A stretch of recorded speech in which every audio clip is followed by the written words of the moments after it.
entire world is ready for you to start your career teaching the path to wellness. Mastering the science of mindfulness.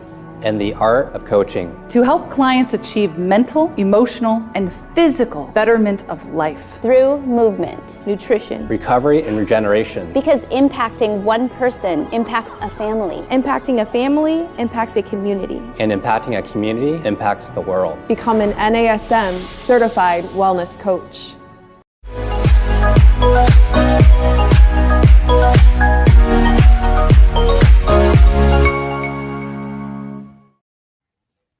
Hello, everyone. Welcome to another episode of Random Fit. I am Wendy Batts, and here with my friend and co-host, Mr. Ken Miller. How are you? I'm good, Wendy. How's it going? I'm telling you, it's great. Yeah. You know, things couldn't be better, right? Life's good for Wendy Batts. Life is good. How about yourself? Is life good for you? No complaints. I'm sitting here in front of you and recording this next awesome episode of Random Fit. So I'm looking forward to this. Yes, today's topic, I think, is one that actually the reason we came up with it was Ken and I just recently did an event out in Florida, and we were talking about stopping to get water. And I am a water snob, basically. And we started talking about how all water is not created equal. And we thought, you know, what a fantastic topic to bring on to the show, because as we did more and more research, we were pulling out a ton of information to show that water truly is not equal. Not every bottle is the same. Right. And, you know, it's really funny is that, you know, here you are talking about, you know, water's not, you know, when you have that whole refrigerator full of water and the different types, you know what I flashed back to? I thought back to when I was when I was younger, you know, 5th, 6th grade, you know, you play outside all day and no one wants to go inside the house and get a glass of water. What do? We turned the spigot outside and we drank out of the hose. And then here we are 40 years later. And now thinking about, which bottle do I want? Which flavor? What's my mood today? You know, here drinking out of a hose that, you know, water comes out, you know, 95 degrees when you first turn it on, and then it cools down, and you just drink till your belly sloshes, and then you go and play some more. But now it's a different ball game because we have selection, we have variety, more from just a branding standpoint, like, you know, the brands that we came across in our research, but also the different types of water and what they claim to do. But as you said, Wendy, with all the research, I mean, not only are you looking at different things from the different brands of water and what they claim and what they, you know, how they say that they processed it and bottled it, but also from the standpoint that, you know, going to the Food and Drug Administration website and the CDC and their website and all that they had to say about water themselves. And actually, after all the research, you figured out, yeah, there is a reason for the CDC and the Food and Drug Administration to be involved with our water sources and how we get it.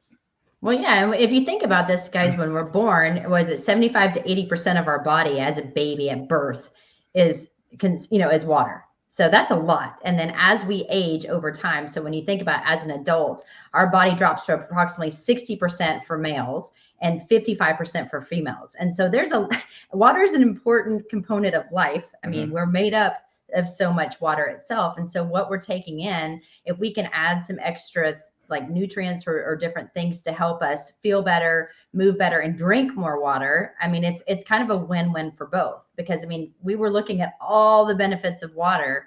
And I mean, you know, you've got to think about our body's made up of that much water, but then it supports your function of your cells as well as your organs. It regulates your body temperature. It's going to keep your skin healthy. You know, it boosts your alertness and supports your brain function, kind of important, as well as aids in digestion. So just if you look at those key points alone, so when we start talking about the different types, then first and foremost, you just need to drink water, no matter what type it is. But hopefully after today, you can understand the differences, that you're not overwhelmed when you go to a supermarket and you see 1,000 choices of water and you're not sure the right one for you. Yeah. And I just remember a conversation one day I had with a gym member, and we're talking about the need, you know, we're talking about, you just listed off a bunch of the big reasons why water is so important to us. But, you know, in talking about staying hydrated our discussion went to the point where he said, well, my doctor says I don't need to drink more water. I'm like, what are you talking about? And you're sweating, perspiration. It's summertime. You're gonna sweat more. You're breathing. You're losing water when you exhale.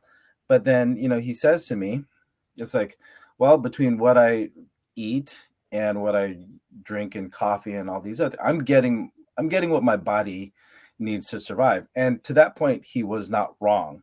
But now the point is it's a difference between surviving and thriving. So can I digest food if I don't drink another glass of water in the day? Can I, am I going to sweat still if I don't drink another glass of water a day? Yes, you can, but what we have to look at is optimally functioning, giving the body what it needs to do what it needs to do. Easier requires more water. And this is a conversation, and I bring up one example, but you have that conversation every once in a while, especially when you talk about how much water we do need. So if we're talking about the typical male, the average male, and we are talking about 15 and a half cups versus 11 and a half cups for the average female. So we are talking some additional liters of water that we need to operate at our highest level, and not just survive, because we will survive if we don't have water for a day, but it's going to make things a lot harder and more challenging for your body to function if we don't get the water that we need. Exactly. And if you're just joining us, Ken Miller and I are talking about that not all water is created equal. And so when you're talking about that and you're looking at the National Academies of Sciences, Engineering, and Medicine, I wanted to know how much fluid should we intake. And for a man, it is 15.5 cups or 3.7 liters a day. And then for females, it's 11.5. And so when you hear people say, I need to drink 8 ounces of water a day, that's a good goal to hit, and then you also want to think, like you mentioned, when you're talking about food and you're talking about the different sources of things that you're putting into your body, 20% of that is probably going to come from your food choices, especially if you've got fruits and vegetables included in that.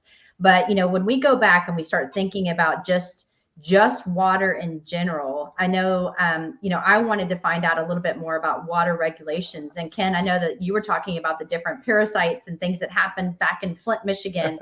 So do you want to kind of tell us that before we dive into the different quote types? Because I think that's the big thing. There's types.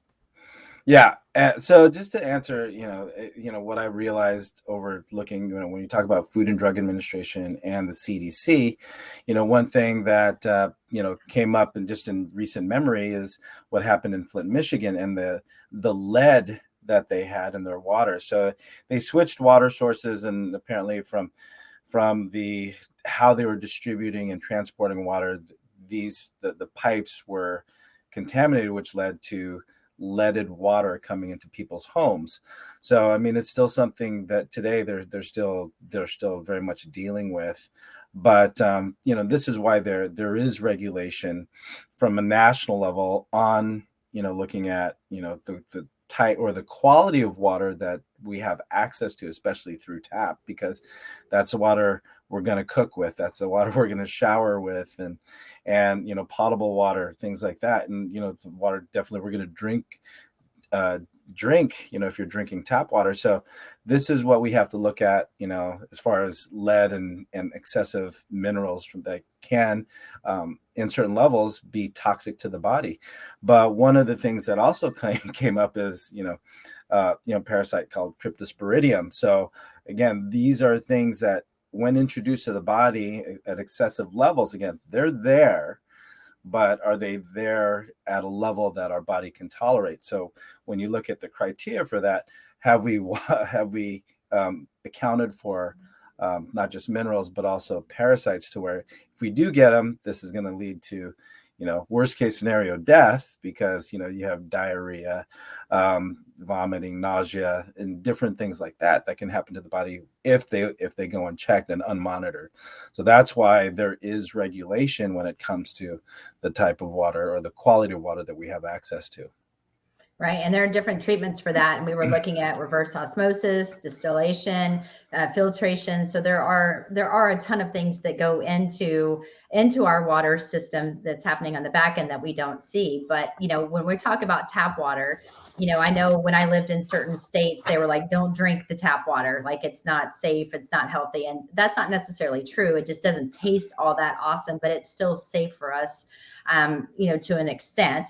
But what I did find out in our research, and I thought this was interesting, being from Tennessee, did you know that the sweetest tasting tap water that's out there is from and can be found in Memphis, Tennessee? And I was like, well, why is that a thing? And I guess there's so few minerals that are used with little treatment, and it's drawn from underground, that it makes it taste sweet.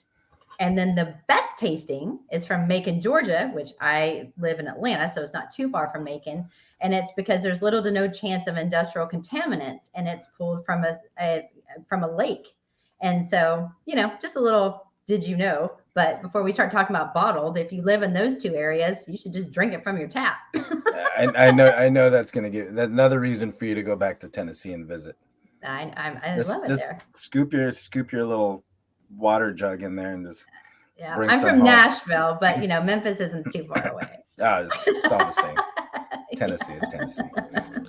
I know, right? Coming from the Californian, it's just... I know. Well, the best quality tap water is actually in Switzerland. And so, I was reading about that. So they have very strict water treatment standards. So it's more, I hate to say superior, but obviously when you're thinking about it, 80% of their drinking water comes from natural springs and their groundwater. And so I found that pretty interesting as well. So if you can't make it to Switzerland, maybe you should go to Macon or Memphis.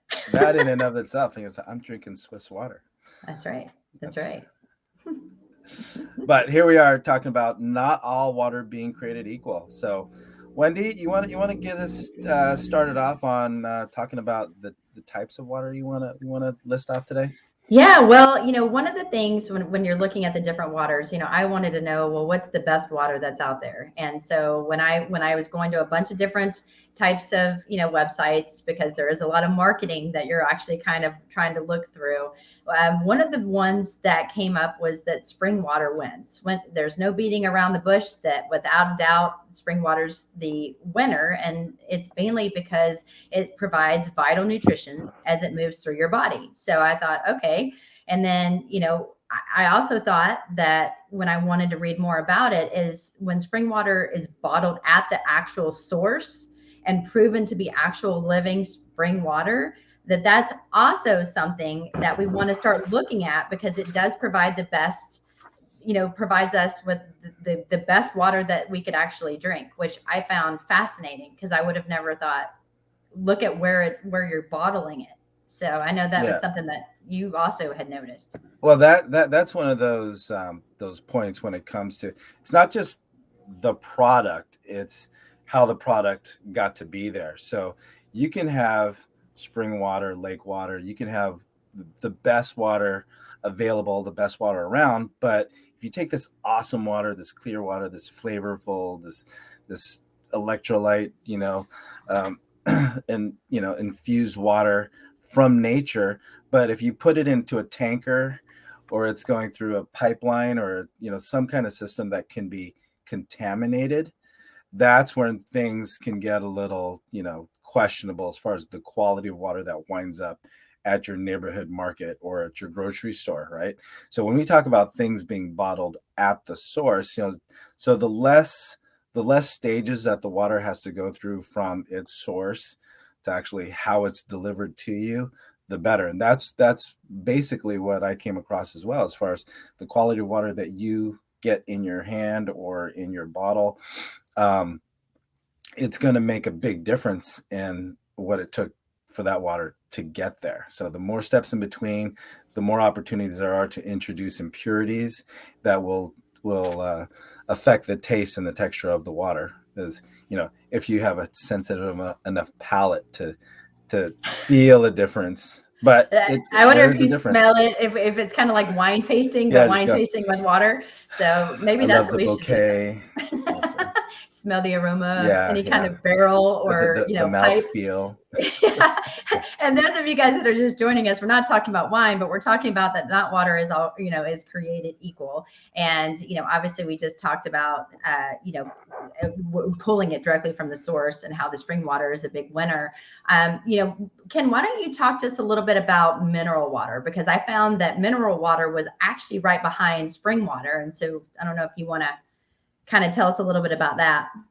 Well, I think, the thing about mineral, and it's not too far behind, the thing about it is it just has about 250 minerals, and I'm just going to kind of read this off here, is 250 minerals per million solids. So we are talking about having minerals involved. So we are talking we do have a consistency of the elements that are around the water, however it's sourced, whether it's through, a lake or a natural spring. There are minerals that are going to be involved with the water, and that's going to affect the taste of the water. So one of the things that that I like, and I'll bring up this in the context of mineral water, is the fact that it's one of those things that if there's a preference towards taste, you can actually look at the mineral profiles. And this is where, when you talk about being a water snob, if you have a certain profile that you like, especially when it comes specifically to mineral water, there's varying degrees of sensitivity and what how much mineral taste that you want. But there are, people that look for water from different states or different regions because of the mineral content, and not so much the mineral content as much as it affects the taste of that mineral water. Yes, and that's where we end up getting this sparkling mineral water. So when you see your Perrier's and your San Pellegrinos and stuff, those would be the waters that would really fall under your mineral waters too. So yes, and for me, I don't like bubbly water. I want straight up water. I don't need anything to fizz. I don't want anything to bubble. I just want straight up water when I'm thirsty. And so so that's not for me because of that reason. I mean, it does have a different taste. And like I said, there's certain things that I look for and that I enjoy. And, but then again, one of our other regional master instructors, he is a mineral water snob. He's all about the mineral bubbly waters. So all to their own. Yes. But one that I found to be interesting and I wanted to kind of dive deep on was when we started talking about distilled water. And, I put distilled water in all my humidifiers and all the stuff. And I noticed that it doesn't, like that keeps everything running without getting all the buildup and everything over time. And I'm like, well, what's really the difference between, why don't I drink distilled water? And I found out really quick why. When you're thinking about distilled water, it does lack all the minerals and nutrients that the spring and mineral waters that we talked about have inside of them.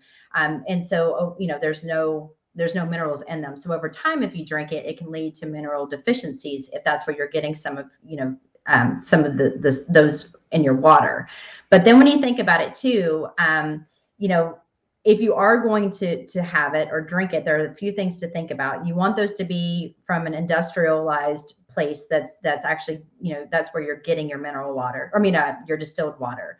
But it does remove the healthy minerals that the body needs. So if you're drinking it for a lengthy period of time, it can not only lead to the mineral deficiencies, but it also can, when in contact with the air, it absorbs carbon dioxide, which makes it acidic, which I was like, what? So if you ingest this for a long period of time, it can cause excess acid.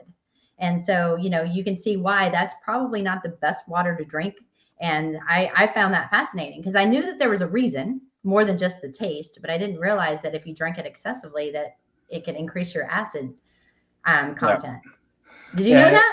I didn't know that. That's what they call chemistry. I know, but I mean, I didn't. Oh, it's been a while. I'm 30 years out of college, so now I'm like, oh yeah, okay, I'll have to read my organic chem books on that one. But when we're talking about acidity and things like that, what we have to think about now is inflammation, right? Mm-hmm. The more acidic, then we can start to look at inflammation, and then things like arthritis, the topics of arthritis start to come up. So from that standpoint, regular water or tap water, municipal water versus distilled water where it's just ultra I'll say pure, clean, absent of electrolytes and minerals. That's the, and you bring up purifier, a little humidifier.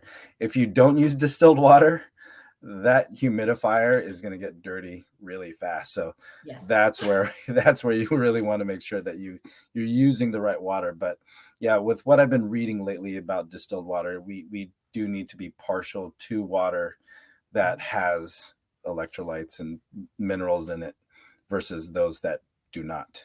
But Yes. unless there's a health reason for you to monitor your intake of these minerals, then that's the way you should go.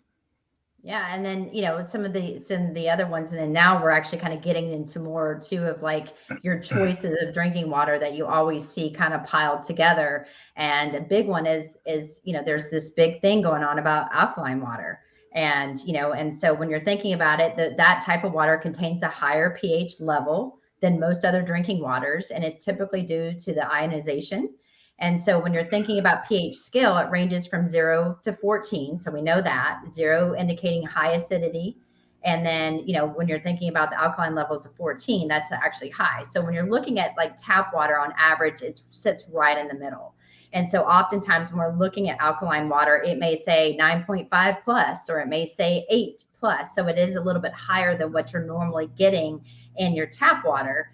And, some of the benefits is it can help deactivate pepsin in the stomach, which is a main enzyme that can cause acid reflux. So somebody that has high acid reflux, maybe it's something to think about. And then, when you're looking at other studies, it's also shown to help lower your blood viscosity, which promotes higher hydration levels, and it can help prevent cancer and heart disease. It can slow down bone loss. Now granted, these are all the claims that you're seeing. There's obviously still a ton of research that needs to be done on this, but I was reading through it. I was like, all right, good for alkaline water. There's a lot of benefits there. Stated benefits, but like you said, stated I tend exactly. to be, just like, all right, let's not. Marketing. Marketing. Yeah.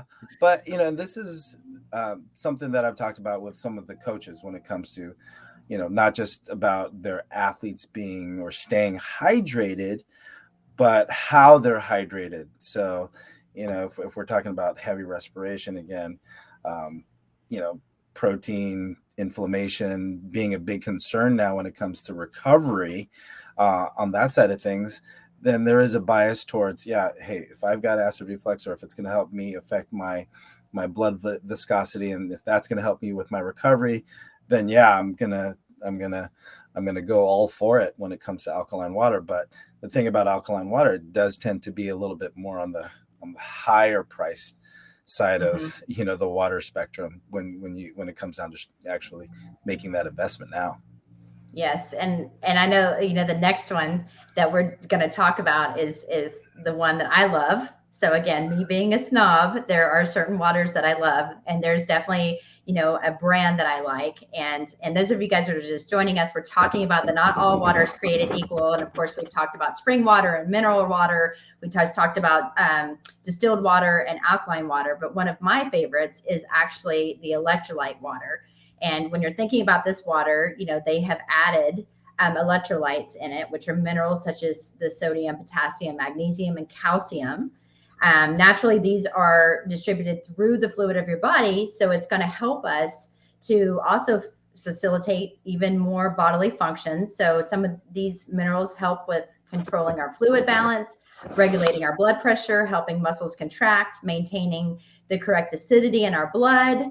And also too, if you're outside and you're sweating a lot, and or even if you're sick and you're throwing up a lot and stuff, you want to think that if you're drinking electrolyte water, or water that has electrolytes in it, it's going to help us during those periods of time, replenish what we need that we're losing through all of that. Yeah. You just want to be careful with these electrolyte waters. Again, you have your brand that you prefer. I have my brand that I prefer. But just the sugar, right? The sugar and the sweeteners, because straight up electrolytes, doesn't taste all that good. I don't mind saying. But those are the things we just have to watch out for. And this is where, I mean, Wendy, I'm sure it's happened to you a million times where a client will show you their bottle. What do you think about this one? Right? Because there's a million brands that say electrolyte, whether it's low calorie or whatever. But there's a million brands. But the first thing I show them is look at the sugar, right? Yeah. Yeah, it has all those things that you listed off, Wendy. But if you look at the sugar, it doesn't matter what else you're drinking, because you've got a ton of sugar in there. So one of the products that I might bring up is Pedialyte, right? Which typically associated, and if you're talking about, as you mentioned, if someone's sick, vomiting, diarrhea, they're losing water, they're losing nutrients, right? If they're not feeling well, natural inclination is like, let me just drink this. Let me drink this bottle of this orange drink. But they're not only just getting some of the electrolytes, right? But they're getting more so sugar. But having something like a Pedialyte, if you're doing yard work and it's 100 degrees outside, having something like that does take into consideration overall sugar, because there are definitely benefits to it, but it's the sugar that often kills the drink. Well, and that's just it. I mean, I think you make a great point. Now, again, we're talking mainly water. And so sometimes when you look at just the water that has the increased electrolytes in it, there's no sugars, there's none of that you're going to see. However, like you said, if you're drinking sports drinks, there are some that are definitely higher in sugar. So, what is it that you're trying to achieve at that point? But, it's always important, now that check your bottled source, see where the source is coming from. We just talked about the importance of that. And then also, like you said, look at, you want something that's completely pure. And when you read the back, it's like 0%, but 0%, because you don't want a ton of additives on that. That's going to actually take you south. And if you look at the differences between alkaline water and electrolytes, I mean, I think both of them serve a great purpose.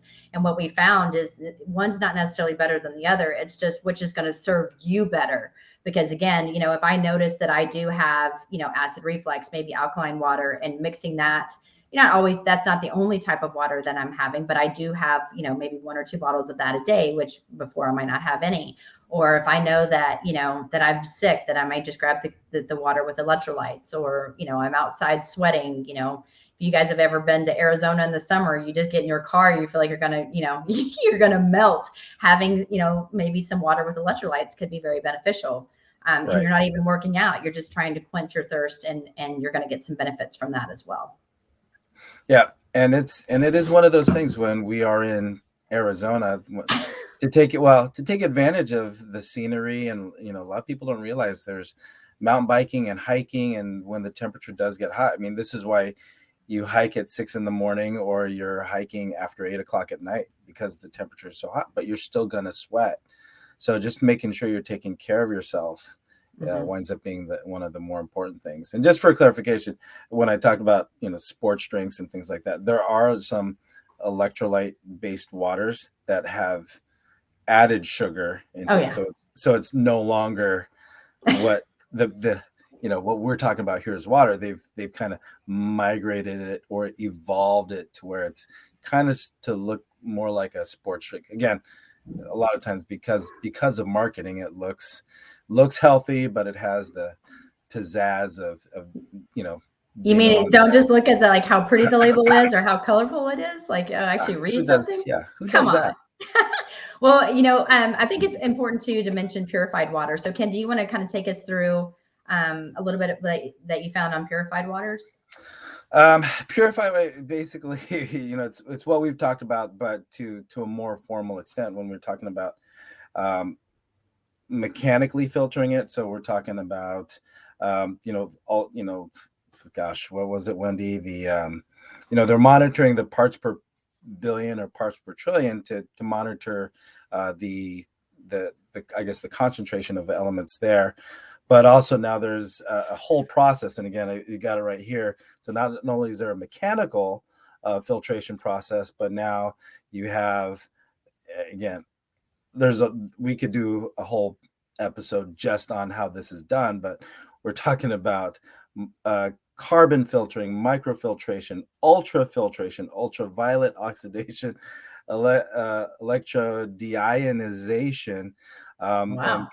Yeah, that's, I mean, you basically, there's these engineers that do this. So this is its own segment of water management when it comes to how water is purified. And again, and that's just so that they can get the contaminants down to the parts per billion or parts per trillion that's desired. So, and there is an application for this, because when we have to talk about, manufacturing of medications and how pure things have to be when it comes to making drugs, you want to make sure you have the purest of the pure available water. So taking every precaution to take everything that can be taken out of water, or the water from its source, to make sure that it's as pure as it needs to be, because it's going to interact with other chemicals and things like that when it comes to drug manufacturing in this example.